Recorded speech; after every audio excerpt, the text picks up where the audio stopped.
The desert wind carried death across the rocky hills of Afghanistan. Staff Sergeant Marcus Ghost Rodriguez adjusted his scope, watching the valley below through the crosshairs of his M110 sniper rifle. 3 days into what was supposed to be a routine reconnaissance mission, everything had gone wrong. The SEAL team had been inserted under cover of darkness, their objective simple on paper: gather intelligence on a suspected Taliban weapons cache hidden in the remote village of Kamdesh. But intelligence reports had failed to mention the heavy enemy presence now surrounding their position. Rodriguez pressed his eye closer to the scope, scanning the terrain methodically. His spotter, Corporal Jake "Whiskey" Williams, lay beside him with binoculars, both men perfectly concealed among the jagged rocks 600 meters above the village. They had been in position for 18 hours, watching, waiting, and slowly realizing their team was walking into a trap. "Ghost, you seeing what I'm seeing down there?" Whiskey's voice was barely audible, even though they were alone on the ridge. Rodriguez tracked his rifle slowly across the village perimeter. Through his scope, he counted at least 20 armed fighters moving between buildings, setting up defensive positions that hadn't been there the day before. More concerning were the heavy weapons being positioned on rooftops, including what looked like a Soviet-era DSHK heavy machine gun. "I count 20-plus hostiles, heavy weapons emplaced. This isn't random Taliban. These guys are organized," Rodriguez whispered back. Below them, SEAL Team 7 was preparing to move into the village. Lieutenant Commander James "Hammer" Thompson led the 6-man assault team, unaware that they were about to walk into a carefully prepared ambush. Rodriguez had tried to radio warnings, but their communications had been jammed since dawn. The mission briefing had been clear: observe and report only. Under no circumstances were Rodriguez and Williams to engage, unless the team was in immediate mortal danger. Their position needed to remain secret for extraction later that night. Rodriguez watched through his scope as his teammates crept toward the village's outer buildings. They moved with the practiced efficiency of elite warriors, each man knowing his role perfectly. But all their training couldn't save them from walking into an ambush they couldn't see coming. The first Taliban fighter appeared in Rodriguez's crosshairs as the SEAL team reached the village outskirts. The enemy soldier was young, maybe 19, with nervous eyes and shaking hands as he gripped his AK-47. He was positioned behind a low wall, waiting for the Americans to walk past. Rodriguez's finger found the trigger, then hesitated.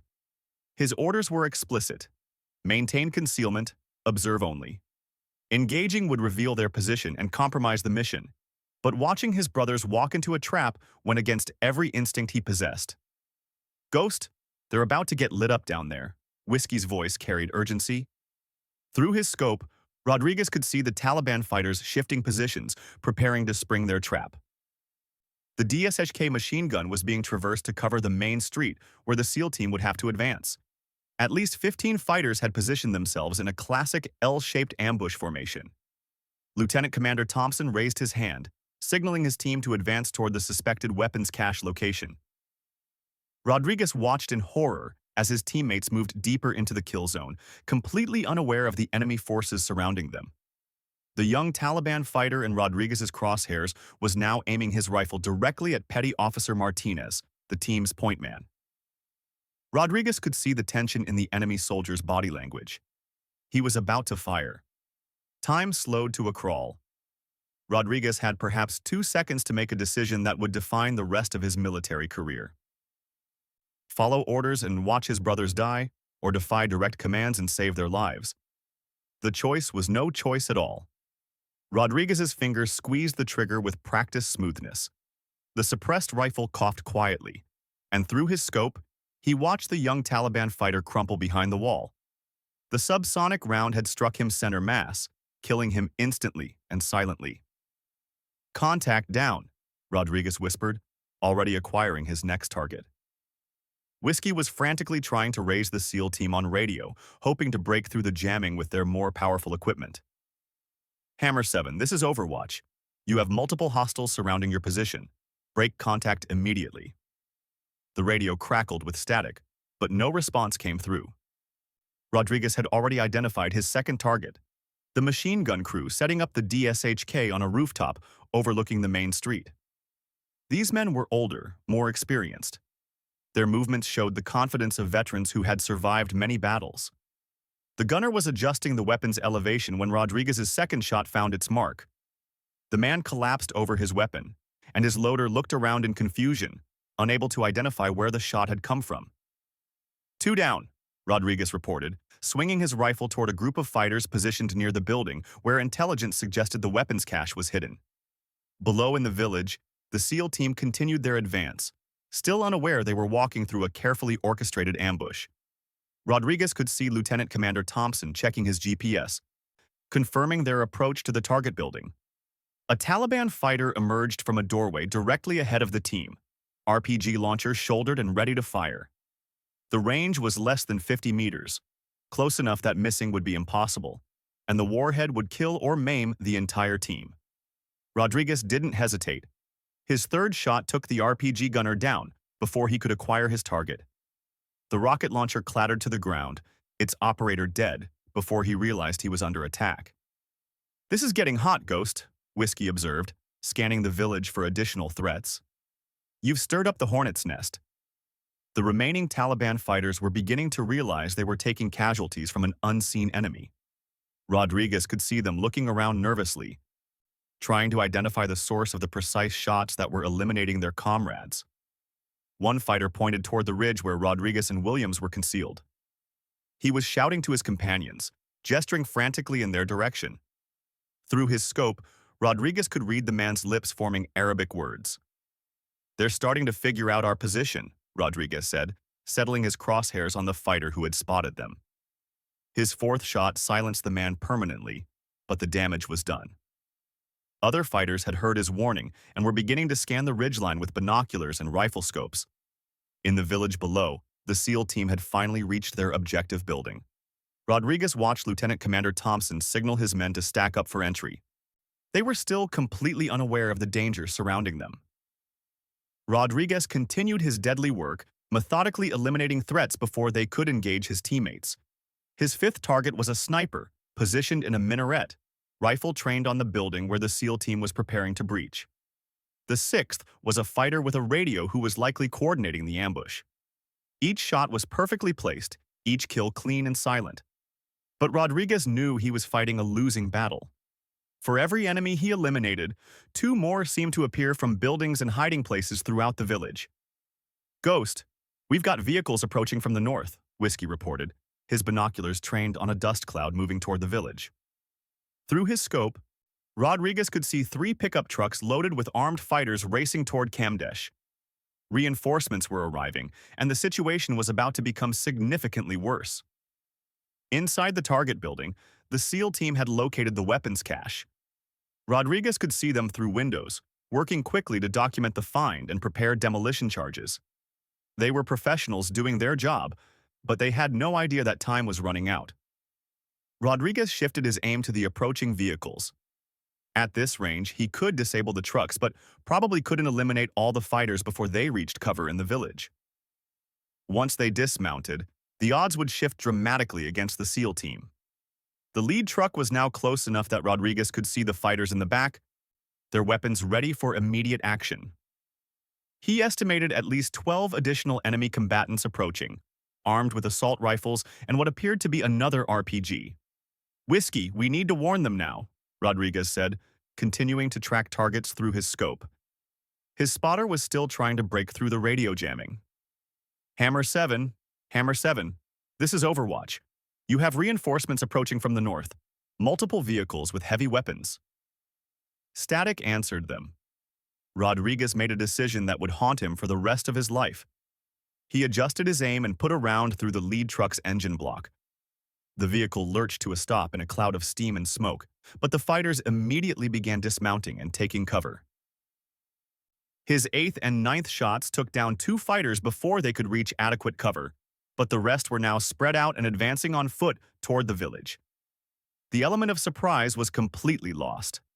In the target building, Rodriguez could see the SEAL team preparing to extract. They had completed their primary mission and were ready to move to the extraction point. But they would have to cross nearly 300 meters of open ground to reach safety, and that ground was now swarming with enemy fighters who knew Americans were in the area. Lieutenant Commander Thompson appeared in a doorway, checking for threats before moving his team out. Through his scope, Rodriguez could see the officer's professional demeanor, the way he moved with confidence and authority. In just moments, that confidence would be shattered by the reality of their situation. Rodriguez had eliminated 9 enemy combatants, but at least 20 more were still active in the area. His position was partially compromised, ammunition was running low, and reinforcements were still arriving. The SEAL team was about to walk into a nightmare, and he was the only thing standing between them and annihilation. The radio finally crackled to life with a weak signal breaking through the jamming. Any station, this is Hammer 7. We are moving to extract. Overwatch, do you copy? Rodriguez grabbed the radio handset, knowing that his next words would either save his brothers or get them all killed. Hammer 7, this is Ghost. You're walking into a massive ambush. I count 20+ hostiles with heavy weapons surrounding your position. Recommend immediate abort and alternate extraction. The silence that followed stretched for what felt like an eternity. Ghost, say again your last transmission. Did you say abort? Rodriguez watched through his scope as more Taliban fighters moved into position around the extraction route.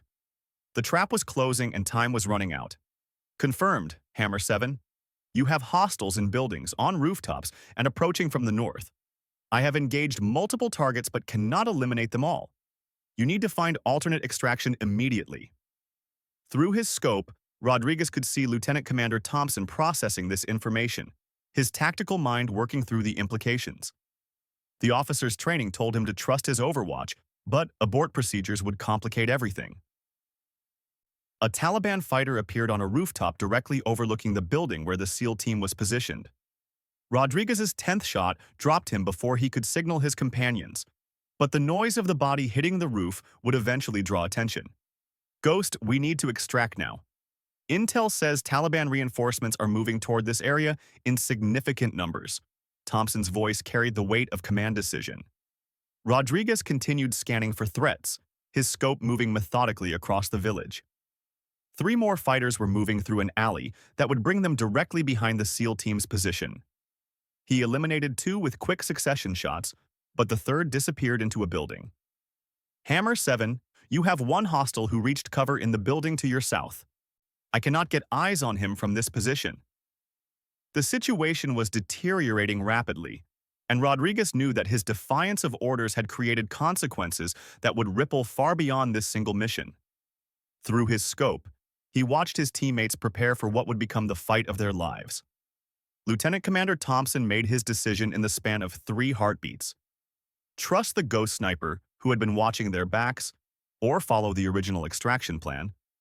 The choice was made when bullets began chipping concrete inches from his head. All call signs, we are in contact. Heavy resistance at the primary extraction point. Thompson's voice cut through the radio static as his team immediately shifted into combat formation. Rodriguez watched through his scope as chaos erupted in the village below. The SEAL team had taken cover inside the target building, but Taliban fighters were now closing in from multiple directions. His teammates were trapped, and their situation was becoming more desperate with each passing minute. Petty Officer Martinez, the team's point man, appeared at a window with his M4 carbine, scanning for threats. Rodriguez could see the concentration on the young sailor's face, the way his training had kicked in despite the overwhelming odds they faced. A Taliban fighter emerged from cover 50 meters from Martinez's position, AK-47 raised and ready to fire. Rodriguez's 11th shot took the man down before he could squeeze his trigger, but the muzzle flash from the suppressed rifle was beginning to give away their position on the ridge. Ghost, I've got movement on the ridgeline to our east, Whiskey reported, his binoculars trained on a group of fighters who were starting to climb toward their concealed position. We've got maybe 10 minutes before they reach effective range. Rodriguez acknowledged the report but couldn't shift his attention from the SEAL team below. Through his scope, he could see Chief Petty Officer Rodriguez conducting ammunition checks and coordinating fields of fire. The senior enlisted man was doing everything possible to prepare his team for a prolonged firefight. The Taliban reinforcements had reached the village and were spreading out to surround the building where the SEAL team had taken shelter. Rodriguez counted at least 15 additional fighters, bringing the total enemy force to over 30 combatants. Hammer 7, this is Ghost. You have 30 plus hostiles surrounding your position. Reinforcements are climbing to my location.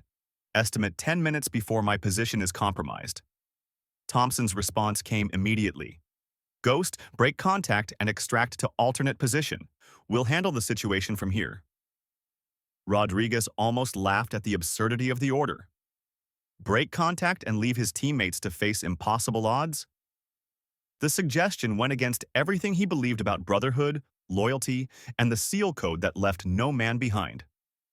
Negative, Hammer 7. I'm staying until you're clear. Through his scope, Rodriguez watched a Taliban fighter positioning an RPG launcher on a rooftop that would give him a clear shot into the building where the SEAL team was sheltering. The range was over 400 meters at the edge of Rodriguez's effective accuracy with the M110, but he had no choice.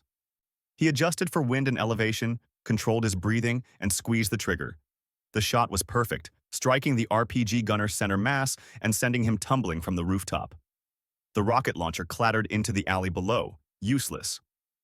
12 down, Rodriguez reported to Whiskey, who was maintaining security to their rear while tracking the approaching threats on their position. In the village, the SEAL team was preparing for the fight of their lives. Rodriguez could see them setting up defensive positions inside the building, using furniture and equipment to create improvised cover. They were professionals who had trained for exactly this scenario, but training could only do so much against overwhelming numbers. Petty Officer Jackson, the team's communications specialist, appeared briefly at a window before ducking back inside as bullets sparked off the wall beside him. Rodriguez could see the radio antenna extending from his position, indicating that Jackson was trying to call for reinforcement or close air support. Ghost, we've got fast movers inbound. ETA 15 minutes. Thompson's voice carried hope mixed with desperation. Can you maintain overwatch until then? Rodriguez looked through his scope at the Taliban fighters still climbing toward their position. Whiskey's estimate had been optimistic. The enemy would reach effective firing range in less than 8 minutes, not 10. Hammer 7, I can give you 8 minutes maximum before my position is compromised. After that, you're on your own until the air arrives. Rodriguez shifted his attention back to the village, where the Taliban assault was intensifying. 3 fighters were moving through an alley that would bring them to the rear of the SEAL team's building, where there might not be adequate defenses. His 13th, 14th, and 15th shots eliminated the flanking threat before it could develop. Each round found its target despite the increasing range and difficult angles. Rodriguez was shooting at the limits of his equipment and training, but years of practice were paying off. Ghost, you're lighting them up down there, Whiskey observed, still maintaining security on their rear. But we're about to have company up here. Through his scope, Rodriguez could see the Taliban fighters beginning to realize they were under fire from a precision shooter. Several were pointing toward the ridge, and he could see them organizing a coordinated assault on the SEAL team's position, while others moved to eliminate the sniper threat. The building where his teammates were sheltering suddenly erupted with muzzle flashes as the SEAL team engaged multiple targets simultaneously. Through his scope, Rodriguez could see Chief Petty Officer Rodriguez at one window, his M4 carbine spitting controlled bursts at advancing fighters. At another window, Petty Officer Martinez was engaging targets with methodical precision, each shot carefully aimed and deliberate. The young sailor had developed into an exceptional warrior under fire, and Rodriguez felt a surge of pride watching his teammates' performance. But the Taliban fighters were learning to adapt. Instead of advancing directly toward the building, they were beginning to use covered approaches and coordinated movement that would be much harder for Rodriguez to counter from his elevated position. A group of 5 fighters emerged from cover simultaneously, rushing toward different sides of the building while providing covering fire for each other. Rodriguez could only engage one before the others reached their objectives. He chose the fighter carrying what appeared to be a satchel charge, eliminating him with his 16th shot before the man could reach the building's foundation. The explosive device scattered harmlessly in the dust, but the other 4 fighters had reached cover positions that would allow them to assault the building. Hammer 7, you have 4 hostiles in close proximity to your building. Southwest corner, 2 on the north side, 1 on the east. Thompson's acknowledgement came through the sound of gunfire. Copy, Ghost. We have them. The SEAL team's defensive fire intensified as they engaged the fighters who had reached close range. Rodriguez could hear the distinctive sound of M4 carbines mixed with the heavier report of enemy AK-47s. The firefight was becoming more intense with each passing minute. "Ghost, they're at 300 meters in closing," Whiskey reported. "We need to displace in the next 5 minutes." Rodriguez knew his spotter was right, but 5 minutes might not be enough.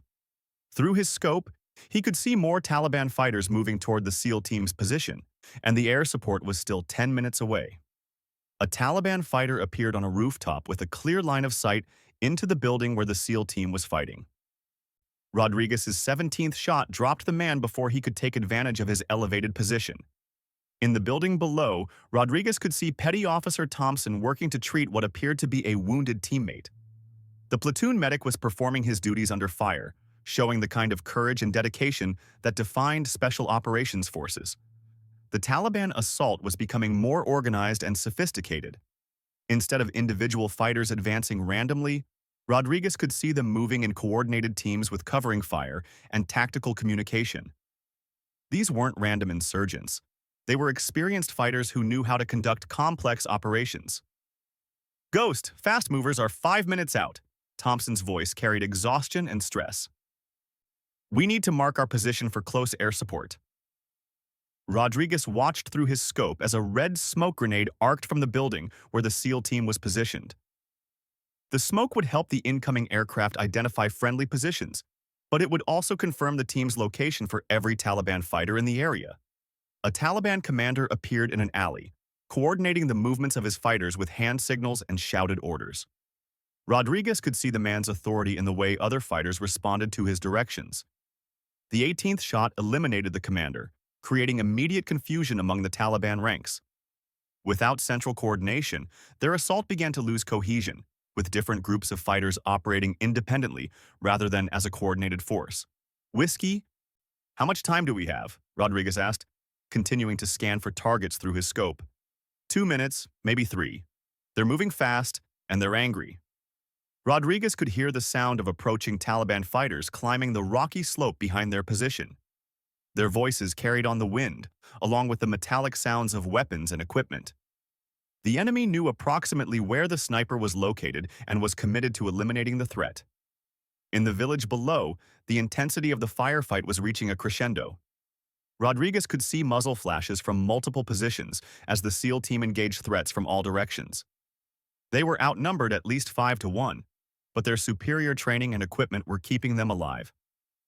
Petty Officer Jackson appeared at a window with a squad automatic weapon, laying down suppressive fire that forced several Taliban fighters to seek cover. The communications specialist was demonstrating the versatility that made SEAL teams so effective in combat. Rodriguez identified 3 more priority targets: fighters with RPGs who were maneuvering for shots at the building. His 19th, 20th, and 21st shots eliminated all 3 threats in rapid succession, but his ammunition was running dangerously low. "Ghost, I've got maybe 10 rounds left," Rodriguez reported to Whiskey.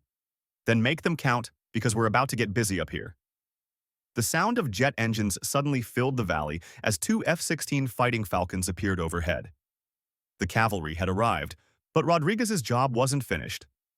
The SEAL team still needed to mark targets for the airstrike, and Taliban fighters were still closing on their position. Rodriguez watched through his scope as Lieutenant Commander Thompson appeared briefly to throw another smoke grenade, this one marking an enemy position for the incoming airstrike. The officer exposed himself to enemy fire to help the pilots identify targets. A Taliban fighter with a clear shot at Thompson appeared in Rodriguez's crosshairs. His 22nd shot dropped the man before he could fire, protecting his team leader and maintaining the tactical situation until air support could be effective. The first F-16 rolled in for its attack run, and Rodriguez could see the Taliban fighters beginning to scatter as they realized they were about to face overwhelming firepower from above. But the fight wasn't over yet. Through his scope, Rodriguez could see several fighters who had reached positions close enough to the SEAL team's building to avoid the airstrike. These men would continue to pose a threat even after the fast movers had expended their ordnance. "Ghost, we need immediate extraction after the airstrike." Thompson's voice carried urgency. "Can you provide overwatch for our movement to the alternate LZ?" Rodriguez looked at his remaining ammunition and then at the Taliban fighters approaching his own position. In less than 2 minutes, he and Whiskey would be fighting for their lives on the ridge. Hammer 7.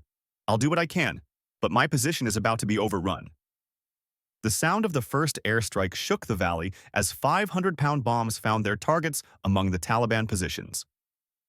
Rodriguez could see the immediate effect as enemy fighters either fled or took cover, reducing the immediate pressure on the SEAL team. But for Rodriguez and Whiskey, the real fight was just beginning. The first Taliban fighter appeared over the ridgeline just as the F-16s finished their attack run. Rodriguez had 7 rounds remaining in his magazine and no time to reload before the enemy reached their position. Whiskey was already engaging targets with his M4 carbine, the sharp crack of 5.56mm rounds echoing off the surrounding rocks. "Ghost, they're right on top of us!" Whiskey shouted over the sound of gunfire. Rodriguez abandoned his scope and switched to his sidearm, a .45 caliber pistol that would be more effective in the close-quarters fight that was about to develop. Through the smoke and dust kicked up by the airstrike, he could see at least 6 Taliban fighters climbing toward their concealed position. The enemy fighters moved with determination despite the devastating air attack they had just witnessed. These men understood that eliminating the sniper was crucial to their survival, and they were willing to risk everything to accomplish that mission. Rodriguez's first pistol shot dropped the lead climber at 15 meters, but 2 more fighters immediately took his place, firing their AK-47s as they advanced. Bullets sparked off the rocks around the American position, sending fragments of stone flying in all directions. Whiskey engaged the fighters on the left flank while Rodriguez concentrated on those approaching from the right. The 2 Americans had trained together for months, developing the kind of tactical communication that allowed them to fight effectively without constant verbal coordination. In the village below, the SEAL team was using the respite provided by the airstrike to begin their movement toward the alternate extraction point. Rodriguez could see them moving in tactical formation, with Chief Petty Officer Rodriguez leading the way and Lieutenant Commander Thompson bringing up the rear. A Taliban fighter armed with an RPG appeared on a rooftop that would give him a clear shot at the moving SEAL team. Rodriguez was too engaged with the immediate threat to his position to provide overwatch, and the enemy fighter was lining up his shot. Just before the man could fire, Petty Officer Martinez spotted the threat and engaged with his M4 carbine. The Taliban fighter tumbled from the rooftop, his RPG clattering harmlessly into an alley. The SEAL team's training and awareness were keeping them alive, even without sniper support. "Ghost, we're clear of the building and moving to extract." Thompson's voice came through Rodriguez's earpiece between the sounds of close combat on the ridge. Rodriguez eliminated another climbing fighter with his pistol, but his ammunition was running dangerously low. Whiskey was down to his last magazine, and more enemy fighters were still climbing toward their position. "Hammer 7, my position is compromised.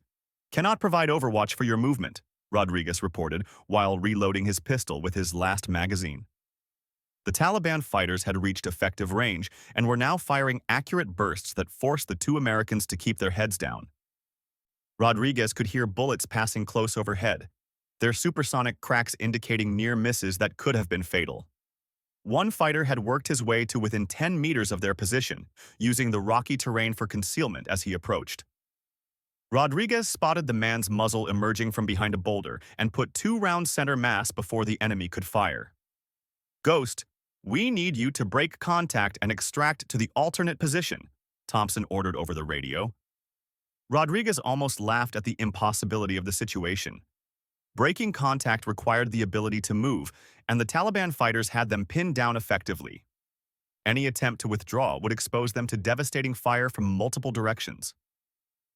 "Negative, Hammer 7. We're fixed in place. Continue your extract without overwatch." Through a gap in the rocks, Rodriguez could see the SEAL team moving across open ground toward their extraction point. They were exposed and vulnerable, but the airstrike had eliminated most of the heavy weapons that posed the greatest threat. A Taliban fighter with an AK-47 appeared in a window overlooking the team's route. The range was over 300 meters, too far for accurate pistol fire, but Rodriguez had to try something. He retrieved his sniper rifle and chambered one of his last 7 rounds. The shot was difficult under normal circumstances, but taking it while under direct fire from multiple directions made it nearly impossible. Rodriguez forced himself to focus, controlling his breathing and heartbeat despite the chaos surrounding him. The crosshairs settled on the enemy fighter just as the man was acquiring the SEAL team in his sights. The 23rd shot of the engagement was perfect, striking the Taliban fighter and eliminating the threat to the extracting team. But the muzzle flash from the unsilenced position drew immediate attention from the fighters climbing toward the ridge.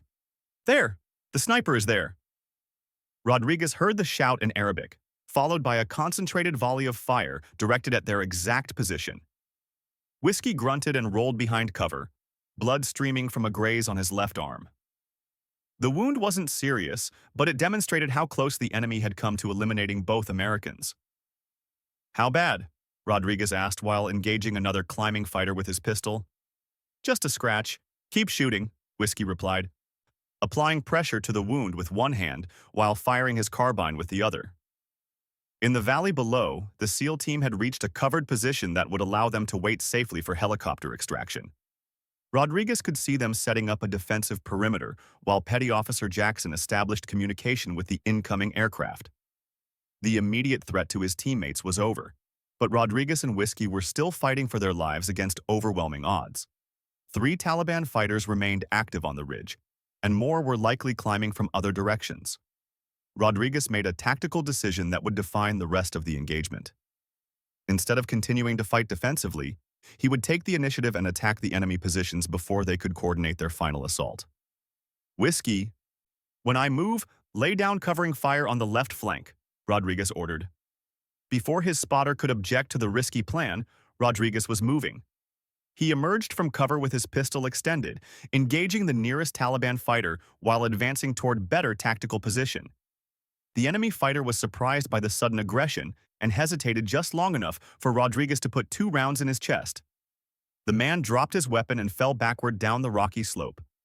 Rodriguez continued moving, using controlled aggression to disrupt the enemy's plans and prevent them from organizing their final assault. A second fighter appeared from behind a boulder, firing his AK-47 from the hip in panic. The hasty shots went wide, and Rodriguez closed the distance quickly before engaging with his pistol at close range. The Taliban fighter went down hard, his weapon spinning away across the rocks. Whiskey was providing effective covering fire, forcing the remaining enemy fighters to keep their heads down while Rodriguez maneuvered. The 2 Americans were demonstrating the kind of tactical coordination that made Special Operations Forces so effective in close combat. The last Taliban fighter on the ridge was the most dangerous. He had found good cover and was firing aimed shots that came uncomfortably close to Rodriguez's position. The enemy soldier was experienced and disciplined, making him a formidable opponent. Rodriguez analyzed the tactical situation quickly. The fighter's position was strong, but it also limited his mobility. If Rodriguez could approach from an unexpected direction, he might be able to gain the advantage. Moving low and fast, Rodriguez worked his way around the fighter's flank using the rocky terrain for concealment. The approach took precious time, but it brought him to within 5 meters of the enemy position without being detected. The Taliban fighter was concentrating on Whiskey's position, trying to get a clear shot at the American spotter. He never saw Rodriguez approaching from his blind side until it was too late. Rodriguez's final shots of the engagement eliminated the last threat on the ridge. The sudden silence that followed was almost deafening after the intense firefight that had consumed the last 20 minutes. "Ghost, Whiskey, report your status," Thompson's voice came through the radio. "Ridge is secure. 2 friendly, multiple enemy KIA," Rodriguez responded while checking Whiskey's wound. In the valley below, Rodriguez could hear the distinctive sound of approaching helicopters. The extraction birds were inbound, and the mission was finally coming to an end. Rodriguez retrieved his sniper rifle and conducted a final scan of the village through his scope. The airstrike had been devastatingly effective, eliminating most of the Taliban fighters and destroying their heavy weapons. Scattered survivors were fleeing toward the surrounding hills. "Ghost, outstanding work today," Thompson's voice carried respect and gratitude. "Your actions saved this team." Rodriguez felt no satisfaction in the praise. 23 enemy fighters were dead by his hand, and he had directly disobeyed orders to engage. The mission had been successful, but there would be consequences for his actions. The helicopters appeared over the ridgeline, their rotors kicking up clouds of dust as they descended toward the extraction zone. Rodriguez and Whiskey gathered their equipment and prepared to move down from their position. As they climbed down the rocky slope, Rodriguez reflected on the choices he had made during the engagement.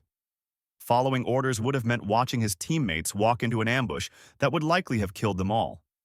Disobeying orders had saved lives but violated the military chain of command.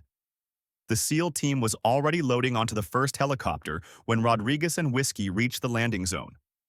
Lieutenant Commander Thompson approached them as they secured their equipment. "Ghost, I need you to know that I'm putting you in for a commendation," Thompson said. "What you did today was extraordinary." Rodriguez shook his head. "I violated direct orders, sir. There will be consequences." Thompson's expression was serious but understanding. "There will be an investigation and you'll have to answer for your actions. But you saved 6 lives today, and that matters more than paperwork."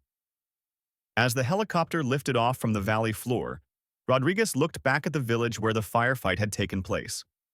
Smoke was still rising from the buildings destroyed in the airstrike, and he could see scattered equipment from the Taliban fighters he had eliminated. The flight back to base was conducted in relative silence, each team member processing the events of the mission in his own way. Rodriguez stared out the helicopter window at the Afghan countryside, knowing that his military career had changed forever. 3 days later, Rodriguez stood at attention in front of his commanding officer's desk. The investigation had been swift and thorough, reviewing every aspect of the engagement and his decision to disobey orders. "Staff Sergeant Rodriguez, your actions during Operation Ghost Ridge represent both exceptional marksmanship and serious insubordination," Colonel Matthews began. "You eliminated 23 enemy combatants and saved the lives of 6 American servicemen. You also directly violated your rules of engagement and compromised operational security." Rodriguez maintained his military bearing, despite knowing that his career was likely over. "Yes, sir. I accept full responsibility for my actions." Colonel Matthews studied him for a long moment before continuing. "After reviewing all available evidence and consulting with higher headquarters, I am recommending you for the Navy Cross for extraordinary heroism. Your actions demonstrated the highest traditions of military service." Rodriguez was stunned. "Sir, I violated direct orders." "You made a tactical decision under extreme circumstances that saved American lives," the colonel replied. "Sometimes the right choice isn't the easy choice, Sergeant. Your teammates are alive because you had the courage to act when it mattered most." 6 months later, Rodriguez stood in dress uniform as the medal was pinned to his chest. The citation read in part, "For extraordinary heroism while serving as sniper with SEAL Team 7 during combat operations in Afghanistan." Staff Sergeant Rodriguez's decisive actions under fire and exceptional marksmanship directly resulted in the preservation of American lives. Lieutenant Commander Thompson was in the audience that day, along with every member of the team Rodriguez had saved. As the ceremony concluded, Thompson approached his former sniper. "Ghost, I never got the chance to properly thank you," Thompson said. "We all went home because of what you did that day." Rodriguez looked at the faces of his teammates, men who were alive because he had chosen brotherhood over orders. "I'd do it again, sir, every time." The Ghost sniper had defied orders and saved his team, proving that sometimes the most important battles are fought not just against the enemy, but against the constraints that prevent warriors from protecting their brothers. In the mountains of Afghanistan, Marcus Rodriguez had learned that true leadership sometimes requires the courage to do what is right, regardless of the consequences.